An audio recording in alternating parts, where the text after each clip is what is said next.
میں آپ کے انصاف کے ویژن سے بہت متاثر ہوں اور پچھلے 27 سال جب آپ نے انصاف کی تحریک شروع کی تھی اس وقت میں نے ممبرشپ لی ہوئی تھی اور مجھے یہ صرف بتائیں کہ آپ کی جو سٹرگل ہے پچھلے 27 سال میں اس میں جو آپ یادیں سوچتے ہیں جو یاد کرتے ہیں چیزیں وہ مجھے آج بتائیں اور اس کے بعد پھر میں دوسرا سوال کرتا ہوں.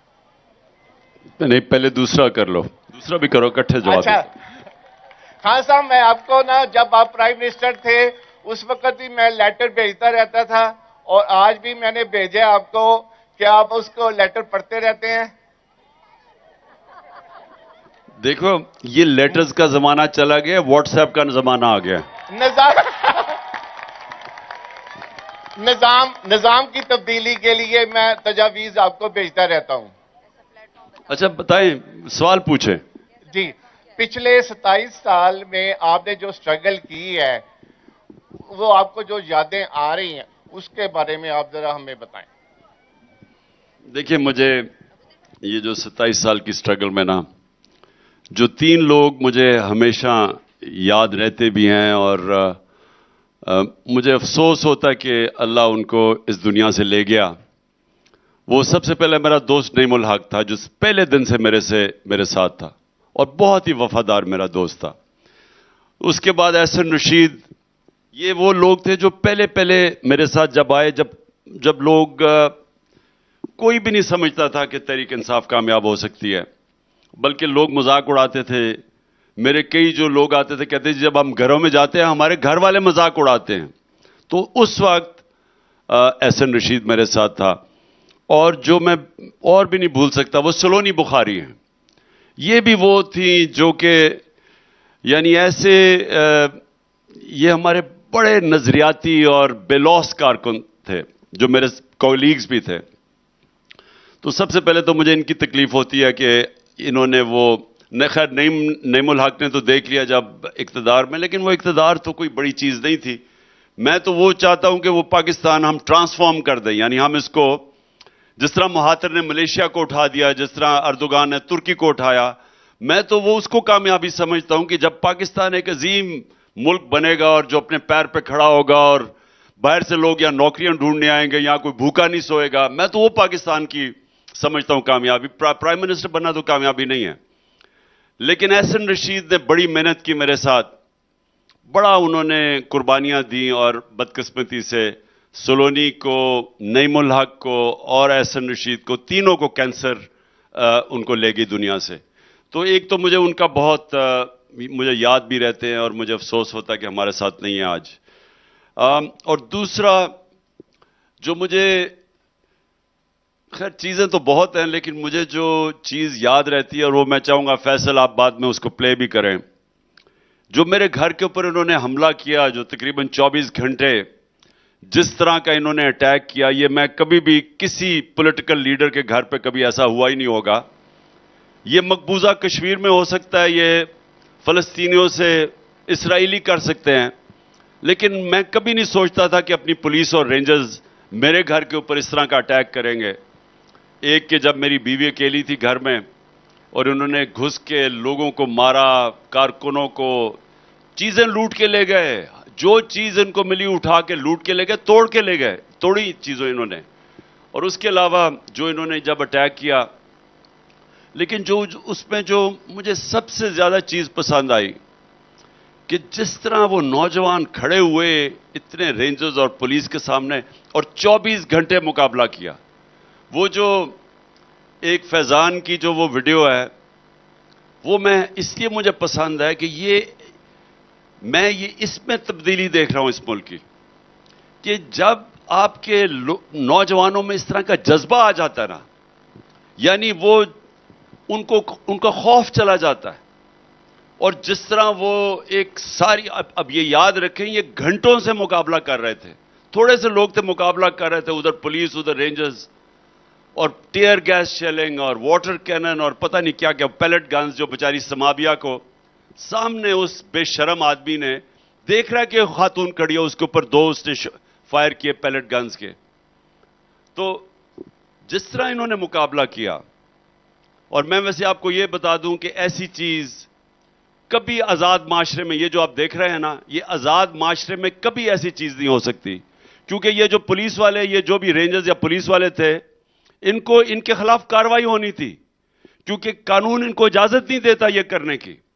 کوئی دنیا کا قانون، ایک نہتی خاتون آ رہی ہے، اس کے اوپر یہ فائرنگ کر رہے ہیں، یہ کوئی دنیا کا قانون اجازت نہیں دیتا۔ اور اس کو دیکھیں، عثمان کو دیکھیں، جس طرح وہ ان کو بچا کے لے کے گیا، اور یہ دیکھیں، وہ جو اس نے اپنے آپ کو سامنے کھڑا کر دیا ان کے یہ گولیاں مارنے سے، وہ اس کو دیکھیں، وہ آگے کھڑا ہو گیا سامنے، وہ جو عثمان تھا۔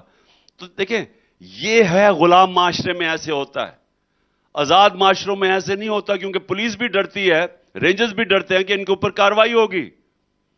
کبھی ایسے نہیں کر سکتے کہ اس نے کوئی ہتھیار بھی نہیں پکڑے ہوئے، خاتون کھڑی ہے اور یہ 4-5 ڈشکرے اس کو مار رہے ہیں، اور 2 جگہ اس بیچاری کو گولیاں لگی ہیں، وہ چھرے لگے ہیں۔ اور یہ جو آپ دیکھ رہے ہیں سین، یہ دیکھیں، اب یہ ہے گھنٹوں سے یہ مقابلہ کر رہے ہیں، یہ بوتل اس نے پکڑی ہوئی ہے کیونکہ ٹیئر گیس اتنی زیادہ ہے۔ اب اتنی زیادہ ٹیئر گیسیں ہیں، انہوں نے پانی پکڑا ہوا ہے کیونکہ اپنے اوپر پانی ڈال رہے ہیں وہ ٹیئر گیس کی وجہ سے، لیکن ان کا جذبہ دیکھیں کہ یہ اس کے باوجود یہ کھڑے ہیں نوجوان، اور یہ تھوڑے سے ہیں، اور وہاں پتہ نہیں کتنی پولیس اور رینجرز تھے۔ تو جب قوم ایسا جذبہ آ جائے، پھر وہ قوم کچھ بھی کر سکتی ہے۔ قوم جب اس کے اندر یہ جنون آ جائے اور جذبہ آ جائے، نظریہ آ جائے آزادی کا، پھر اس قوم کو کوئی روک نہیں سکتا۔ تو اگر آپ میرے سے پوچھیں نا کہ 26 سال میں جو مجھے 27 سال میں جو خوشی آئی، سب سے زیادہ خوشی یہ ہوئی کہ ہمارے نوجوانوں کے اندر ہم ایک قوم بن رہے ہیں۔ افسوس سب سے زیادہ ہوا کہ میں کبھی نہیں سمجھتا تھا کہ میری اپنی اسٹیبلشمنٹ میرے سے دشمنی کرے گی۔ السلام علیکم خان صاحب۔ جی وعلیکم السلام۔ میرا سوال آپ سے یہ ہے، 27 سال میں آپ نے بہت زیادہ سٹرگل کی، بہت کچھ کیا، دھرنے دیے، یہاں تک کہ آپ پہ فائرنگ بھی ہوئی، آپ کے گھر پہ بھی حملہ ہوا، سب کچھ ہوا، یہاں تک کہ یہ چوروں نے، ذلیلوں نے آپ کی نکاح پہ بھی بات اٹھائی۔ ایسی کیا چیز ہے پاکستان میں، ایسا کیا ہے اتنی محبت، اور کیوں ہے اس پاکستان سے آپ کو اتنی محبت؟ جی اس محبت کی کوئی خاص وجہ جس کے لیے آپ نے اپنے بچوں کو بھی چھوڑ دیا، سب کچھ چھوڑ دیا، ایسا کیا ہے؟ دیکھیے جی، میں آپ کو بھی اور جتنے میرے اس وقت تحریک انصاف کے کارکن اور نوجوانوں کو میں خاص طور پہ آج کہنا چاہتا ہوں، دیکھیے میری بڑی غور سے بات سننا۔ یہ جو ہمیں جو اللہ زندگی میں لے کے آتا ہے، اور جو ہم اپنی جو زندگی گزارتے ہیں، اپنے ذہن میں ڈال لیں کہ یہ جو زندگی ہے نا، یہ کوئی مزے کرنے والی اور یہ کھیلنے کودنے کی زندگی نہیں ہے۔ اس نے قرآن میں لکھا ہوا ہے کہ میں نے تمہیں کسی مقصد کے لیے پیدا کیا ہے۔ مطلب اس کا یہ ہے کہ انسانوں میں اور جانوروں میں وہ بھی اللہ کی مخلوق ہیں، فرشتے بھی اللہ کی مخلوق ہیں، جن بھی اللہ کی مخلوق ہیں، لیکن انسانوں کو اس نے فرق کیسے پیدا کیا ہے کہ اس نے ہمیں اچھے برے کی فیصلہ ہمارے پہ چھوڑ دیا ہے کہ ہمارے 2 راستے ہیں جو آپ نماز میں مانگتے ہیں، اللہ سیدھے راستے پہ لگا، ان کے نہیں جو دوسرے راستے پہ چلے گئے۔ ہمیں اللہ نے آپشن دیا 2 راستوں کے بیچ میں۔ جانوروں کو یہ آپشن نہیں ہے، وہ انسٹنکٹ پہ چلتے ہیں، ان کے لیے کوئی اللہ نے یہ 2 راستے نہ فرشتوں کے لیے دیے ہیں، فرشتے اللہ کی عبادت کرتے ہیں۔ انسانوں کو اس نے فیصلہ کیا ہے کہ تمہیں میں زندگی دے رہا ہوں، تمہیں میں فیصلہ کرو 2 راستوں کے بیچ میں، اور اللہ یہ تمہیں کہتا ہے کہ آپ کا جو آخرت ہوگی، جو اصل آپ کی زندگی ہے، اس کی آپ کا یہ دنیا آپ کا امتحان ہوگا کہ آپ کیسے زندگی گزارتے ہیں، کیونکہ اللہ نے تو آپ کو فیصلہ آپ کے اوپر چھوڑ دیا ہے۔ نماز میں وہ آپ کو کہتا ہے کہ آپ مسلسل دعا مانگے نعمتوں والے راستے پہ۔ تو یہ میں کیوں آپ کو سب کہہ رہا ہوں کہ جو راستہ اللہ کا راستہ ہے وہ آسان نہیں ہے۔ ہم آسان راستے ڈھونڈتے ہیں. آسان راستہ کئی دفعہ دوسرا راستہ جو تباہی کا راستہ ہے. جو اللہ نے آپ کو دیا ہے, جو ہم مانگتے ہیں, اگر آپ نماز پڑھتے ہیں تو ہم مانگتے ہیں اللہ نعمتوں والا راستہ, وہ میں سمجھتا ہوں وہ نبی صلی اللہ علیہ وسلم کا راستہ ہے, جو دنیا کی تاریخ کے سب سے عظیم انسان تھے, اور وہ راستہ آسان نہیں تھا. ان کی زندگی نبوت کے بعد ایک مسلسل جدوجہد تھی اور مشکلوں کا راستہ تھا. لیکن وہ کیونکہ وہ اللہ کے راستے پہ تھے, جتنی بھی مشکلات راستے میں آتی تھی دنیا میں, وہ سوتے سکون میں تھے, کیونکہ اندر سکون تھا, کیونکہ اللہ کے راستے پہ تھے. یہ سمجھنے کی بات ہے. آج کیونکہ میں مغربی معاشرے کو آپ سب سے بہتر جانتا ہوں, 70% لوگ ادھر سائیکائٹرسٹ کے پاس جاتے ہیں. وہاں جتنا تقریباً ہمارا بجٹ ہے نا, ان کا صرف اتنا بجٹ ڈپریشن پہ خرچ ہوتا ہے. ڈپریشن کی وجہ سے ان کو اتنا نقصان ہوتا ہے. کیوں ہے تو خوشحال معاشرہ, لیکن اندر سکون نہیں ہے. سکون یہ جو آپ کے اس وقت نواز شریف اور زرداری ہے, ان کو خود نہیں پتا کہ نہیں کتنا انہوں نے اربوں اربوں روپے پیسہ اکٹھا کیا ہوا ہے, لیکن کیا یہ سکون کی زندگی گزار سکتے ہیں؟ نہیں گزارتے. یہ جو نواز شریف کا حال ہے, جو وہ سب سے مہنگے لندن کے علاقے میں سب سے باہر چور چور کی آوازیں لگتی ہیں, یہ سکون کی زندگی نہیں ہے. تو سکون کی زندگی تو میرے نبی کی تھی. ساری مشکلوں کے باوجود ان کے منہ کے اوپر ہمیشہ مسکراہٹ ہوتی تھی, اسمائل تھی اندر. کوئی ان کو سوتے آرام سے تھے, سلیپنگ پل کی ان کو ضرورت نہیں تھی, کیونکہ اندر سے اس راستے پہ تھے جدھر اللہ نعمتیں بخشتا ہے. تو ہم جو ڈھونڈتے ہیں نا, ہم ڈھونڈتے ہیں آسان راستہ, لیکن وہ آسان راستہ کئی دفعہ نعمتوں کا راستہ نہیں ہوتا. تو میں آخر میں صرف یہ کہوں گا کہ میں نے تو سیرت نبی کو پوری طرح پڑھ کے اس نتیجے پہ آیا کہ اگر اللہ اپنے حبیب کو 23 سال مشکل زندگی سے گزارا, جبکہ وہ اللہ کا حبیب سب سے انسان جو اللہ پیار کرتا تھا, تو ہمیں تو اللہ یہ بتا رہا ہے کہ وہ جو راستہ ہے وہ آپ کی عظمت کا راستہ ہے. مشکلوں سے گھبرانا نہیں چاہیے. جتنی بھی مشکلیں آتی ہیں, جتنا آپ ان کے سامنے کھڑا ہوتے ہیں, اللہ اور طاقت دے دیتا ہے آپ کو. تو یہ کبھی بھی زندگی کی اونچ نیچ سے گھبرانا نہیں چاہیے. میں اس لیے اپنی قوم کو کہتا ہوں, مشکل وقت میں گھبرانا نہیں ہے آپ نے. ہمارے میں اللہ میں ایمان ہے, ہم اس کے اوپر پورا ایمان رکھ کے پوری محنت کرتے ہیں. ہم جدوجہد آخری گیند تک کریں گے. جب تک میں زندہ ہوں میں جدوجہد کروں گا اوپر پہ, اور کامیابی اس کے ہاتھ میں ہوگی. لیکن اس میں گھبرانا نہیں ہوتا. ہمیں پتہ ہے کہ اونچ نیچ ہے. اگر میرے نبی کو اللہ مشکل راستے پہ ڈال سکتا ہے تو وہ تو اللہ کا حبیب تھا. ہم کون ہوتے ہیں؟ لیکن ہمیں ان کی سنت سے سیکھنا ہے. السلام علیکم. ہم عمران خان کی شکریہ ادا کرنے کے لیے آئے ہیں اور اس سے ملنے کے لیے بھی آئے ہیں. ہم عمران خان کے جتنا شکریہ ادا کریں کم ہے, کیونکہ اللہ تعالیٰ نے عمران خان کو ہمارے لیے چنا ہے شوکت خانم کو بنانے کے لیے. اور شوکت خانم جب بن گیا ہے تو ہمارے بچے جینے کے لیے بڑھ گئے ہیں. جو مائیں بچوں سے جدا ہو رہی تھی, یہ ایک ماں ہے, یہ بیمار تھی کینسر کی, اس کا علاج ہو گیا, یہ بچے اس کے سہارا ہے. وہ ماں ہے ایک, اس کا ایک بیٹا ہے.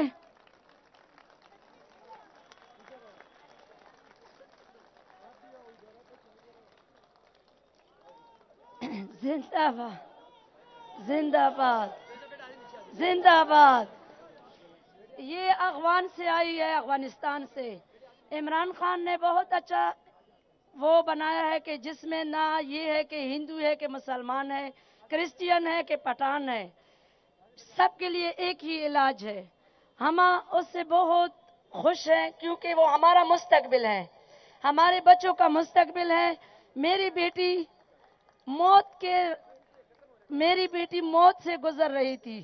جیسے ہی شوکت خانم آئے ہیں میری بیٹی اپنے پاؤں پہ کھڑی ہو گئی ہے. تو ہم جتنا اس کا شکر ادا کریں کم ہے.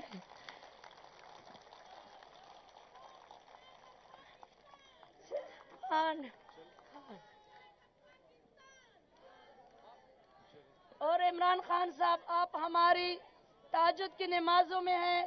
ہم شکر الحمدللہ جو روزے افطار کرتے تھے سب اکٹھے بیٹھتے تھے. ہم کے پی کے سے آئے ہیں, یہاں شوکت خانم کے علاج کے لیے رکے ہوئے ہیں. ہماری تہجد کی تو دعا تھے, آپ ہر ماں کی دعا تھے. ایک ماں بھی ایسی نہیں ہے جس نے آپ کو بنام یاد نہ کیا اور آپ کو دعا نہ دی ہو, اور نہ ہم نے ایسی کیا ہو کہ آپ کو تہجد کی نماز میں یاد نہ کیا ہو. بہت بہت شکریہ جی, بہت بہت شکریہ آپ کے لیے. ڈھیروں دعائیں, ڈھیروں دعائیں. جی میں گوجرا سے ہوں, ضلع ٹوبا ٹیکسنگ سے. تو میرا آپ سے یہ سوال ہے کہ جو دھرنا ہوا تھا ہمارا اسلام آباد میں 126 دن, تو وہ ایک بڑا یادگار دھرنا تھا, کیونکہ مجھے ابھی بھی یاد ہے میں نے 10 دن گزارے تھے ادھر. تو میں کچھ یادیں چاہتا ہوں آپ سے کہ جو آپ کچھ یادیں بتائیں, جو ہم لوگ جو نہیں جا سکے تھے وہ بھی انشاءاللہ وہ مستفید ہو سکیں آپ سے. اور دوسری ریکویسٹ یہ ہے کہ جو ہمارے غریب ہیں, جو مہنگائی کی وجہ سے جو کہ کھانے کے لیے, پیٹرول کے لیے, ہر چیزوں کے لیے پھنسے ہوئے ہیں, کیا آپ کی حکومت میں انشاءاللہ ان کو ریلیف ملے گا؟ اور مجھے وہ بھی دن یاد ہے جب آپ اکیلے ایک ڈیری لے کے وزیر اعظم ہاؤس سے نکلے تھے, تو وہ دن ہمیں بھی آج نہیں بھولتا, اور آپ کو بھی انشاءاللہ نہیں وہ بھولتا ہوگا, مگر آپ اس کے بارے میں تھوڑا سا مجھے عوام کو بتائیں کہ وہ دن کیسا تھا آپ کے لیے اور اب یہ دن کیسا ہے. دیکھیں, وہ جو ڈائری لے کے وزیر اعظم ہاؤس سے نکلا تھا وہ تو مجھے بڑی دیر کا بھول چکا ہے, وہ تو مجھے یاد ہی نہیں ہے. اور جو آپ نے بات کی مہنگائی کی, یہ آج میری عوام کے لیے جو سب سے بڑا ایشو ہے وہ مہنگائی ہے.